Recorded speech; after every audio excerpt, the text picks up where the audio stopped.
I wouldn't mind doing a residency in Vegas. Really? How does this fucking end though? Oh, not good. And we're talking same way Ralphie's ends. We did, I know, dude. Damn, little Ralphie. That's what they would call it. Oh my God. What if the last special you did was just like Ralphie May? That was the name of it. Dude. Oh man. And you looked just like Ralphie, like you were that crazy. Dude, I mean, I feel guilty now. I mean, I know that had nothing to do with this, but me and him were on a cruise ship right before he passed, like a few months before he passed. Which does he sleep in the middle of a ship? He has to sleep in the middle of a cruise ship. At 600 pounds or 500 pounds, you couldn't sleep on the side of the cruise ship, could you? He was sleeping a lot that trip.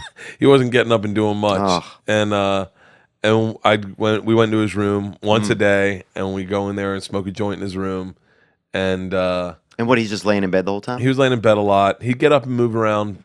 I'm definitely not speaking ill of the dead, but anyone who was on that ship would agree.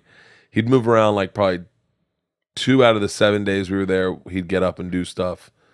Not often was he moving around. And when you say like, because I've never been around anybody that has had that much of a, an impairment that wasn't like, I had a friend that didn't have any legs and he didn't do that much, and then I had another lady that I think was just lazy when I was growing up, and she also was taking care of a kid, a black child. Yeah. And both her and her husband were white, and they were pretending like it was their child to everybody, even though the lady that swept at his school bus was black, Miss Tilly.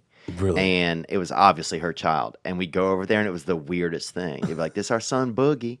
And it would be like, and dude, they had him dressed up like a little cowboy and shit, like to make him just seem even whiter.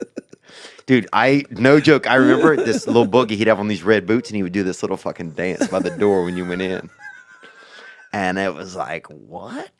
Like, even I know that you can't get a black kid out of 2 white people no matter how hard you try. Hope you enjoyed that video, and you can watch another. And you can watch this one, you can watch this one. Different options, different choices. Some guy just brings you one option, not this guy. 2 options. Watch one. This one or this one.